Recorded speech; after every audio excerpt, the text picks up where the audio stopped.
সাংবাদিকসকলক মই আমাৰ এই সোণালী জয়ন্তী আৰু হীৰক জয়ন্তীৰ উৎসৱ উদযাপন সমিতিৰ তৰফৰ পৰা মই স্বাগতম জনাইছোঁ। আমাৰ লাইখুটা স্থাপন হ'ল। উদযাপন সমিতিৰ সভাপতিয়ে গোটেইখিনি কথা ফহিয়াই ক'লে, তথাপি শেষৰ পিনে দুটামান কথা আমাৰ ৰৈ গ'ল। সেই কথাখিনি হ'ল আমাৰ যিদিনাখন সভা হ'ব ৰাতিপুৱাৰ পৰা গধূলিলৈকে মানে ভাগৱত পাঠৰ পৰা আৰম্ভ কৰি আয়তীসকলৰ নাম প্ৰসংগ, দুপৰীয়া হোম নাম আৰু আবেলি পাঠশালাৰ এই ভাওৰা ওজাৰ দ্বাৰা ওজা পৰিৱেশন হ'ব। আৰু ৰাতি আমি আগশাৰীৰ নাগাৰা নাম দল দুটা মাতিছোঁ, সুভাষ নাথ আৰু সন্দীপ পাটোৱাৰী দুয়োগৰাকীকে আমি নিমন্ত্ৰণ জনাইছোঁ। তেখেতসকলে আহি তেখেতসকলৰ মানে ভাও পৰিৱেশন কৰিব।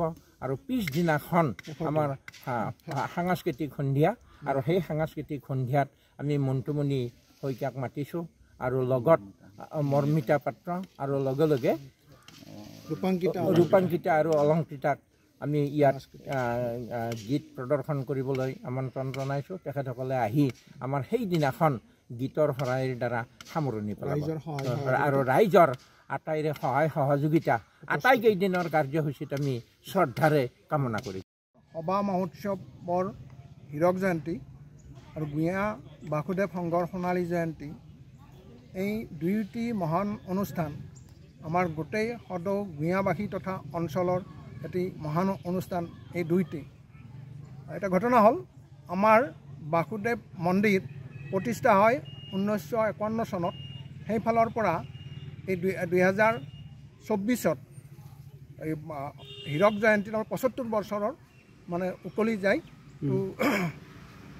সেই সংক্ৰান্তত হীৰক জয়ন্তী মানে যিটো আমাৰ অনুষ্ঠান সেইটো আমি আয়োজন কৰিছোঁ। আৰু লগতে সংঘৰ যিটো প্ৰতিষ্ঠা হ'ল আমাৰ 1971 চন, সেইফালৰ পৰা 2000 আমাৰ 21ত আমাৰ সোণালী জয়ন্তী হ'ব লাগিছিল।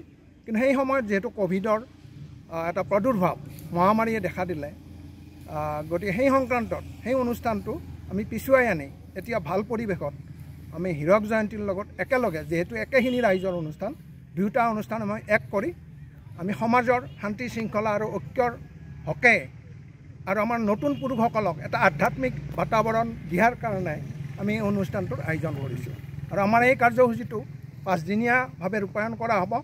অহা 24 মাঘৰ পৰা 28 মাঘলৈ এই অনুষ্ঠানটো হ'ব। প্ৰথম দিনা হ'ব আমাৰ সদৌ অসম ভিত্তিত আমাৰ আধুনিক নৃত্য প্ৰতিযোগিতা। দ্বিতীয় দিনা হ'ব কুইজ প্ৰতিযোগিতা আৰু সদৌ অসম ভিত্তিত দিহানাম প্ৰতিযোগিতা। আৰু তৃতীয় দিনা হ'ব আমাৰ গণ উৎসৱ। আমাৰ গুঞা বাসুদেৱ মন্দিৰৰ প্ৰধান অনুষ্ঠান পৰম্পৰাগতভাৱে আজি 75 বছৰ চলি আহি আছে এই গণ উৎসৱটো। এই গণ উৎসৱত আমাৰ যাত্ৰা পাৰ্টি থাকিব। আৰু তাৰ পিছদিনা আমাৰ 27 মাঘত আমাৰ ৰাতিপুৱাৰ পৰা ধৰ্মীয় পৰিৱেশত ভাগৱত পাঠ, আয়তীৰ নাম প্ৰসংগ, তাৰপিছত হোমযজ্ঞ আদিৰে সমাজৰ শান্তিৰ হকে এটা মহান আমি চেষ্টা হাতত লৈছোঁ। গতিকে আমাৰ সদৌতি ৰাইজলৈ অনুৰোধ যাতে আটাইৰে সহায় সহযোগত আমাৰ অনুষ্ঠানভাগী সফলমণ্ডিত হয়। শ্ৰদ্ধাৰ আমাৰ ইয়াত উপস্থিত সাংবাদিক বন্ধুসকল, মই এই হীৰক জয়ন্তীৰ আজি এটা মহান উৎসৱ, এই উৎসৱটো হীৰক জয়ন্তী আৰু সোণালী জয়ন্তীৰ উৎসৱৰ শুভাৰম্ভণি স্বৰূপে লাইখুটা স্থাপন, এই লাইখুটা স্থাপন অনুষ্ঠানটো কিছু সময় পূৰ্বে আমাৰ সুকলমে অনুষ্ঠিত হৈ যায়। আৰু আজিৰ পৰাই আমাৰ আগন্তুক হীৰক জয়ন্তী আৰু সোণালী জয়ন্তীৰ পৰ্বৰ শুভাৰম্ভণি আমি লাইখুটাৰ জৰিয়তে কৰা বুলি ঘোষণা কৰিলোঁ। কোন তাৰিখ হ'ব? কোন তাৰিখ? আমাৰ 5দিনীয়া বৰ্ণাঢ্য কাৰ্যসূচীৰে হীৰক জয়ন্তী আৰু সোণালী জয়ন্তী উৎসৱ উদযাপন কৰা হ'ব।